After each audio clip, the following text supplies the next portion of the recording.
UFC Fight Night, Joaquin Buckley vs. Kamaru Usman takes place next Saturday in Atlanta, Georgia at the State Farm Arena. And after last night's card, fucking smashing it, going 12-1 overall, predicting every single fight on the main card correctly, including a Marabai finish. Okay, Lorks here again to give you the correct picks for this card. And this card is mid. It's okay. It's Atlanta. It's Fight Night Atlanta. Usually it's a crowded event. It's pretty decent. It's not a shitty Apex card. So let's get right into it. Starting off with the first fight. Jamie Lynn Horth versus Vanessa Demopoulos. I really don't know much about this fight, but what I do know is I see an 11-7 record, and I see someone who's 5'2" with a 59-inch reach. Yeah, no. She's coming up in weight. No. Give me Jamie Lynn Horth. That's all I need to know. Like, that's literally it. Next fight, Phil Rowe, Loosa. And you can't make this fight bigger because this was just recently announced. I'm going to lean Phil Rowe. I don't know what the odds are on this exactly right now, but Phil Rowe, he's decent. He has some okay wins. We haven't seen him in a while, though. I'm going to be honest with you. The one thing I do like about Phil Rowe in this fight is that he is going to have an extreme length advantage. Angelusa is 5'10". Phil Rowe is 6'3", but Phil Rowe has an 80-inch reach, so he's going to have the reach advantage. Yeah, I think I'm going to go Phil Rowe in this one. I like his size. I like his length, even though he hasn't been that active, and he is kind of old. He's 34 now. I just don't rate Angelusa that well. I'm going to be honest with you. I really don't rate him that high. 10-4. He's coming off a loss to the Bonfim. He had that no contest with Brian Battle, which he was getting pieced up in, and yeah. I'm going to take Phil Rowe in this one. Close fight, though. Decent fight. Next fight. Ricky Simón versus Charles Jourdain. I think Ricky Simone's underrated as shit. I think Ricky Simón is super, super underrated. And with that being said, I think Charles Jourdain is also underrated. All right? He lost to Sean Woodson and John Silva, then moved down and beat Victor Henry. It's not that bad. He's going to have the height and he's going to have the reach. Oh, no, they have the same exact reach. He's going to have the height advantage in this fight. But with that being said, I am going to be taking Ricky Simón. He's coming off a brutal KO win over one of the Basharat brothers. And that was very impressive for me. And honestly, people are saying that Ricky Simón was washed. He was never that good. I look at the fights and the fighters that he's lost to that we were saying that. He lost to Song Yadong, who's now ranked number 5 at bantamweight. He lost to Mario Bautista, who we now know is really fucking good. He's now like top 7, probably, after last night's win. Fraud-checking patchy mix like that. And his other loss is to Vinicius Oliveira, who we also now know is really fucking good and really underrated. So I'm going to be honest with you. I think Ricky Simón, I think he's still a borderline top 15 guy in this division. I think he's underrated. And I think he's going to beat Charles Jourdain. I really do. And yeah, with Charles Jourdain cutting down even more weight, he's now at 135. Don't be shocked if Ricky Simón gets another KO win. I'm going to lean decision here, though. But I'm taking Ricky Simón. Next fight. Cody Durden versus Jose Ochoa or whatnot. All right, I'm taking Jose in this fight. Reason being, he lost his last fight, which was his UFC debut, but it was to Loner Kavanagh, who's really fucking good. You know that Chinese-British guy out of the UK who had that crazy knockout win on the Contender Series and has just put on banger fights since then. He's really good, really underrated, really young. Jose is also really young. He's going to have like a 12-year age difference compared to Cody Durden. And I think Cody Durden is just losing his momentum. And I think he's losing his confidence level. I think he's 1-3 in his last 4, including a loss to Bruno Silva, Josh Van, and Tagir Ulanbekov, and then he had that one win versus Matt Schnell, but who doesn't beat Matt Schnell? So, yeah, I think Cody Durden's starting to fall off a little bit. He has good wrestling, but I think Jose is really good, and I think he's going to get it done. I don't know how, but we'll say decision. I'm going to go decision for that fight. Take the younger guy. Next fight, Malcolm Wellmaker versus Chris Moutinho. If you don't know who Chris Moutinho is, he was the dude with the green hair that fought Sean O'Malley in his debut at UFC 264, the Poirier-McGregor 3 card. He was the one that literally got pieced up by O'Malley for 3 rounds straight until the refs stopped it. And yeah, he is now on a fight. After being cut from the UFC, he's won 5 straight fights, all by finish. He's now back in the UFC, but they're giving him an awful first matchup in Malcolm Wellmaker. Malcolm Wellmaker's from Georgia. He asked to be on this Georgia card after his win at UFC Kansas City. He's now being able to fight here. I know you saw his story. He was a welder, and he actually quit his job once he got the $50K bonus. Well-deserved. Flatline KO'd Cameron Simon. It was a sick knockout. He's really good fucking power in his hands. And we all know Chris Moutinho has a fucking chin to him, but Wellmaker has a different type of power at that weight. He has that fucking blue-collar worker power, you know? He was a welder. He was working the welds. You know, he was doing all that shit with the blowtorch and all that. He's angry. He's hungry. This is his lifestyle now, you know? He wasn't a full-time MMA fighter. He still worked and then trained. Work, train, and then would fight and compete. Now, he's a full-time fighter. I like that for him. It's a short turnaround. Chris Moutinho is making his UFC second appearance now on short notice once again. I'm taking Malcolm Wellmaker by rounds 1 or 2 KO in this fight. Rounds 1 or 2 KO. I'm taking Wellmaker. I think he's very underrated. I think he's very fucking good.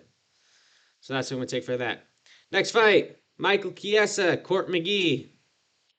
We're just giving Michael Chiesa another layup. After Chiesa wins this, he's going to be on a 3-fight fucking win streak. Like, I don't know. We're just giving him layups at this point. We gave him Tony Ferguson making his debut at 170. Then we gave him another old head that he ended up just winning by submission. Now he's fighting another old head, which he's probably just going to submit as well.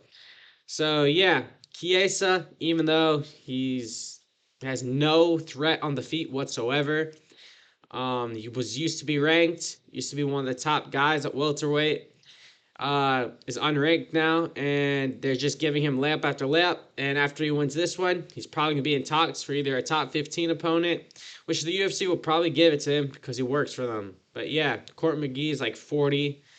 He's 13 losses. Give me Chiesa by submission. Round 3. Round 3 sub for Chiesa. Next fight, Paul Craig versus Rodolfo Bellato.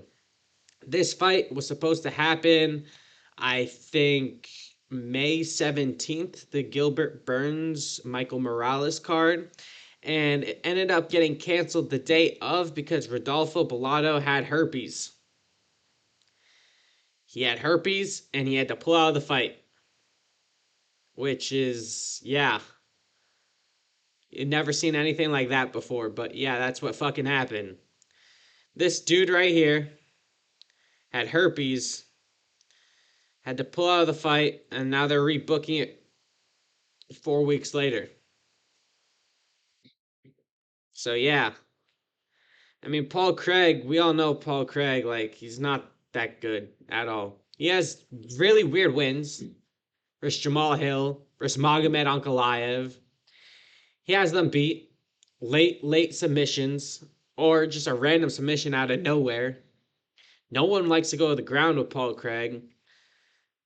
But he's back up to 205, which I like for him. He was awful at 185. But between the two of them, they're both really shit at striking. I don't know if you saw the Rodolfo Bellato fight versus Jimmy Crute in Australia. My God, was that ugly. My God, was that ugly. Rodolfo Bellato, he gets extremely hurt in his fights. and finds a way to come back and win by their opponents just gassing out. But if these two are standing up on the feet, it's going to be a fucking shit show. I mean, they both suck on the feet. I mean, Bellato has the size, I think. No, not even really. The same height, he only has a 1.5 inch reach advantage. But yeah, Bellato likes to get it on the ground and do some ground and pound work. But if they get on the ground, that's Paul Craig's world. So, I am going to lean Rodolfo Bellato in this fight. But I know the odds are huge in his favor. And honestly, with the herpes and all that other shit going on, I honestly do not hate Paul Craig. He's plus 260 right now. I like the odds for that. I'm not going to lie. I like Paul Craig's odds more than Bellato's where they're at right now. I lean 60-40 Bellato in this fight, but yeah, I don't think he should be a 3-1 favorite. I really don't. But I am going to lean towards him to win. Yeah, but I could see Paul Craig winning. Yeah, that's what we're going to do. On to the main card. Starting off with Alonzo Menifield versus Umar Sy. You're going to take Umar Sy here. Menifield fucking sucks. All right?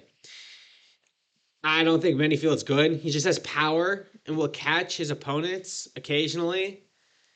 But, like, he fights like an idiot.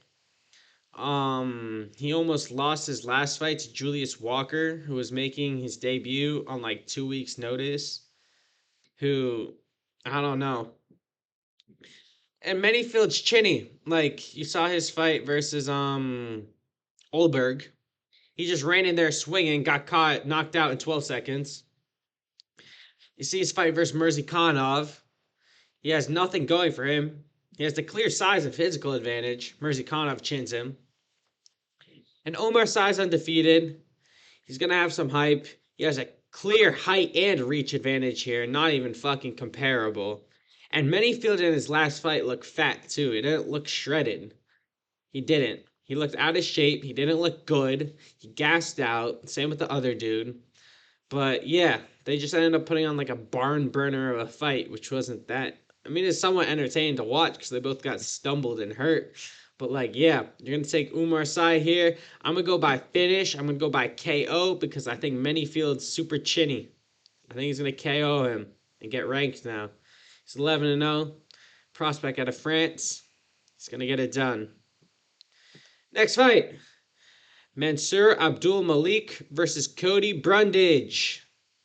Malik's going to fucking flatline KO Brundage. Yeah. I was still pissed off that Brundage was on the main card of UFC 300. Like, just knowing that is the reason why I dislike him to the point where I want to see him just get KO'd. And it wasn't even him. I dislike fucking Bo Nickel more. It's just the fact that anytime you see this name, you have to think that he was higher up on the card than Yuri Prohaska. Higher up on the card than Aljamain Sterling. Higher up on the card than Davison Figueiredo. Like, it was fucking ridiculous that this was on the main card of UFC 300. This guy was. I know he won his last fight by KO, where they were just literally just swinging nonstop. But Mansour Abdul-Malik is a lot more technical. He's not going to get in that. Well, he probably will get in a barn fight. But even just looking at the physiques, looking at their bodies, you could tell this dude is just going to KO this fucking dude. I don't know if he flatline KOs him or if Brundage just curls up in a ball and quits. But yeah, I'm going Mansour Abdul-Malik by rounds 1 or 2 KO. I think it's pretty easy to predict there. Clear reach advantage, clear size advantage, clear physicality advantage, clear skill advantage too. It's a mismatch. You're going to take Mansour Abdul-Malik by KO. Next, Cody Garbrandt versus Ronnie Barcelos. Will we see 25 minutes of Garbrandt again? No, we're not. Unfortunately, Garbrandt is washed. He really can't win fights anymore. He's pulling out of fights. I know he has a face tattoo right now as well. But it's like, for some reason, this dude's career peaked for 25 minutes. He became champ and has had one of the biggest downfalls since then. He can barely win fights in the UFC anymore. He's literally fighting tomato cans to win. The second he gets a decent opponent. He loses. Pretty sure his last fight was against Figgy as well. I mean, I like Garbrandt on the feet. I really do like Garbrandt on the feet. We all know he has nice boxing, but it's just like if you touch that chin, he goes out. He goes out. And with Ronnie Barcelos, I was super, super impressed by his performance versus Peyton Talbot. He absolutely neutralized him and fucking just took him down at will. That was a great performance, great game plan as well. He's a vet. He's a crafty vet. You're going to have to take the crafty vet here, even though Garbrandt's a vet. Garbrandt's younger, but you know, Garbrandt's taking more damage. You know, Garbrandt just has less confidence, I'm assuming, as well. You know, he's not the same guy that he was. His career peaked for 25 minutes, and since then, it's just been all downhill. It's been all downhill. And Ronnie Barcelos, I'm super impressed by his performance against Peyton Talbot. I think he was a plus 800 underdog in that fight as well. You never count out the crafty vets like that. I'm going to take Ronnie Barcelos by decision. I'm going to take him by decision. I think it's going to play out pretty similar to the Talbot one. His coaches clearly know how to game plan properly as well. So I'm taking Ronnie Barcelos. I think he's a slight favorite. I mean, for all I want Cody to win. I only want to see Cody do well. And if Cody does win, it's going to be by KO. But I'm leaning Ronnie Barcelos here by decision. That's what I'm going to take. Ronnie Barcelos by decision. Next fight. Edmen Shahbazyan versus Andre Petroski. Give me Shahbazyan. You know, people forget, man, Shahbazyan was ranked at one time and point. And he's young. He's 27. Petroski's older. Petroski is 33. Shahbazyan's 27. He should only be improving. There's no reason for him not to. He's going to have the height. He's going to have the reach. I think he's going to have the skill advantage here too. Excuse me. But, yeah. Shahbazyan, like, he was ranked at one point. He was getting fight night event headlines, like at the Apex and stuff. And, you know, he took a couple losses in his career. But those losses are not bad losses. He lost to Derek Brunson, who I think was ranked top 5 at some point at middleweight. He ended up losing to Jack Hermanson. We know Jack Hermanson's always a tough fight, no matter the fucking person it is. Strickland went to a split decision with him. You know, he fraud-checked Pfeiffer. It's many things like that. And then he lost to Nasruddin Imavov, which we now know is not a bad loss whatsoever. He's ranked number fucking 2 at middleweight, or 1 at middleweight. One or the other. I think he's ranked number 1 now. But yeah, and then he gets a win, right? And then he fights Anthony Hernandez and loses to him. Like, we can't be like acting like he's not fighting tough competition. Sure, he has a couple of losses, but they're two very good opponents. Very good opponents. And then that GM3 fight, I think, was a fluke. He had GM3 super hurt, was on his way to win, and then GM3 just pulled out a fucking arm triangle out of nowhere. And then when it comes to fucking Petroski, you know, he's not fighting that good of competition. He beat Rodolfo Vieira. He beat Dylan Butka by decision and Josh Friend by decision. He's not fighting that tough of competition. Like, he's taking Dylan Butka to the decision. Edmen Shahbazyan is flatline KOing Dylan Butka in the first round. So there's two clear different advantages here. Shahbazyan trains at Extreme Couture. I like that gym. I think they're a pretty good gym. They have some pretty good prospects that come out of there. I think they're starting to become a little bit overrated. But he's young. He's improving. He should be improving. I'm taking Shahbazyan. This is my lock of the card. I'm taking Shahbazyan by TKO. Round 2 or 3. 2 or 3 TKO. Edmen Shahbazyan is my prediction. That's what I'm taking. Yeah. I think he's minus 200 right now. Taken by KO. Plus odds. See you at the cash counters. Next fight. Co-main event. Rose Namajunas versus Miranda Maverick. I'm going to take Thug Rose. I'm going to take Thug Rose in this one. Even though she's lost her last couple of fights. She lost to Blanchfield, who's ranked high. She lost to Fiorat, in which she broke her hand. He's ranked decently high. And other than that, she has a couple wins. The only thing with Rose is she doesn't really pose a threat. She's more skilled than all these women flyweights. Striking wise, she's smooth, she's slick, she's in and out. She could grapple. But yeah, she's just kind of small for the division still. Obviously, she's saying that she doesn't want to kill herself to make the weight. But Miranda Maverick, she's on a win streak, but she's fighting like a bunch of nobodies. Like, I can't even tell you the woman she's fighting. She's ranked. She's winning fights, but she hasn't fought anyone like Rose. And I feel like once you get in the octagon, you fight a bunch of nobodies, and now you're in front of a big name. Rose has a big name. She was champion at a certain time. I don't think she's fully washed yet. She's not at her peak anymore, but she still has it. So I think this is a clear Rose Namajunas decision. I don't think she's going to get a finish. I think it's going to be a decision. I think this is a 3-round fight. I think so. And it's like Rose has the length advantage in this fight too. She has the length advantage, which she doesn't have a lot, especially at flyweight. And it's not like Miranda Maverick is like a Blanchfield type grappler where if she can't get you down, she'll keep you there. I don't think she's like that. I really don't. So give me Rose Namajunas by decision. And now, on to the main event. The fight that literally, the only fight that anyone really cares about. Joaquin Buckley versus Kamaru Usman. Kamaru Usman has not fought since October 2023 versus Khamzat Chimaev. That is almost 2 years ago. It's 1 year and 8 months.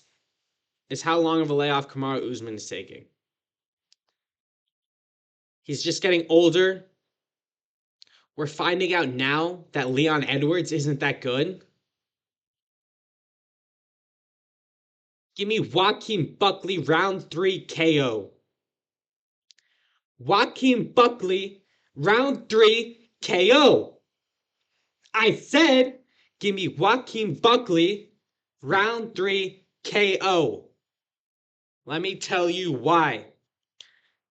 Usman has been out for way too long. Way too long. He's going to be super rusty in there. He has lost so much confidence.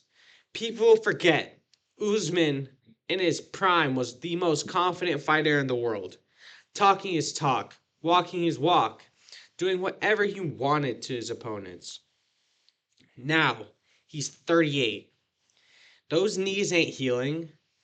He hasn't fought in so long. He's been doing that podcast with Henry Cejudo. He's talking trash. Yet we got Joaquin Buckley over here who is hungry. Hungry as shit. I don't know if you see this shit Joaquin Buckley does online, but he went on a rant on Instagram Live one day and he's fucking hungry. There's nothing more than Joaquin Buckley wants to do than win. He's been active. And it's his last fights were against Colby, Wonderboy, who else? Ruziboyev, Vicente Luque, right? We look at Wonderboy. He beat Wonderboy on the feet. He KO'd Wonderboy. Who the fuck does that? Yeah, he was mixing in the takedowns to get fucking Wonderboy thinking, but he was up 2-0 on multiple scorecards. And not only was he up 2-0, he KO'd Wonderboy. On the feet, standing. You don't do that to Wonderboy. You don't. And he was finding his distance landing. In the Colby fight, Colby was so outmatched. Everywhere. I think Joaquin Buckley's takedown defense is insane. I think it's so good. It's so good. It's such good takedown defense. If you could get him down. The difference from Buckley at 185 to 170 is that he has a physicality advantage over people. And with that physicality advantage, He's able to just muscle you. He's a ball of muscle. He's fucking jacked. He's yoked. He does what he wants. And yeah, with Usman, he's now old now. Them knees are not getting better. Them knees are not getting better. I think Kamaru Usman's going to be tentative on the feet. I think Buckley's going to do that bobbing and weaving shit. You know, I think he's going to catch him. A big fucking hook right across the chin. I don't know if it's going to be a TKO or if it's going to be a flatline, but I wouldn't be shocked if it's a flatline. I wouldn't be shocked whatsoever. I think he can catch him. I think Joaquin Buckley's that good. You look at his fight versus Ruziboyev. Look at Ruziboyev now. Ruziboyev's 5-1 in the UFC. His only loss is to Joaquin Buckley. The dude was 6'5" at 170. 6'5". One shot KO power. And Joaquin Buckley didn't just beat him. He battered him. He knocked him down.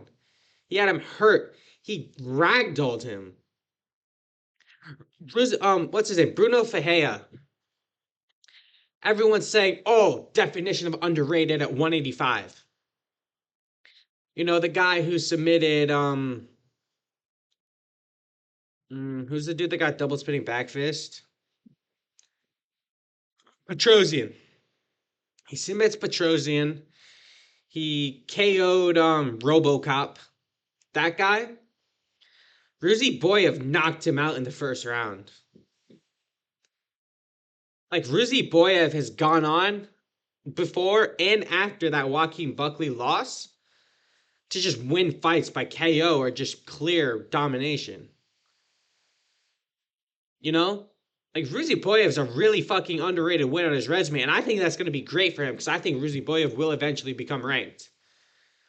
His Luque fight was weird, but, like, to make Luque cover up in a ball like that and just give up is kind of crazy to me.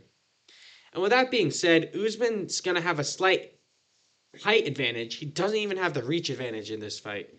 The way to beat Joaquin Buckley is to have insane length where you could touch him where he can't touch you.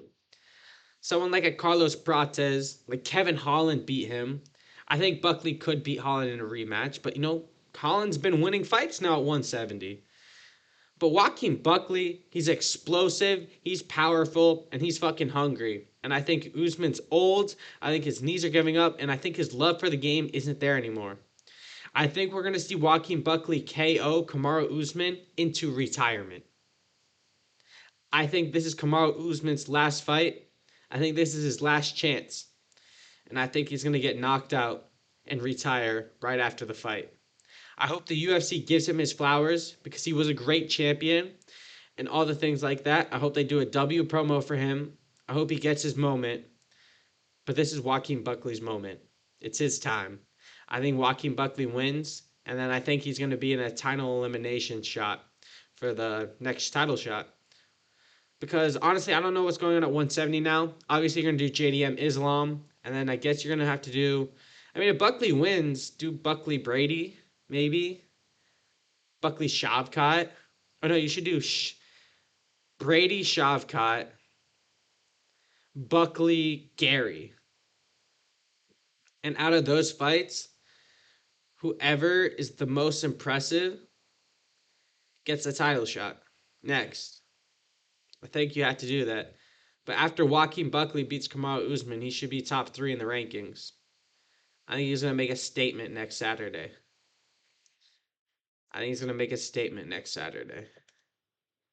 That being said, last week, 12-1 overall.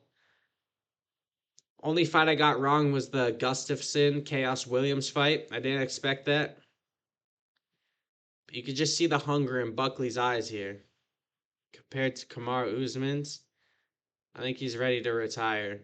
Buckley, that man's hungry. He wants to win. And I got him by KO. Hope y'all enjoyed. And on to the next one. The next card. We're going to have some more stuff coming out this week. Don't worry, more reaction vids, other stuff like that.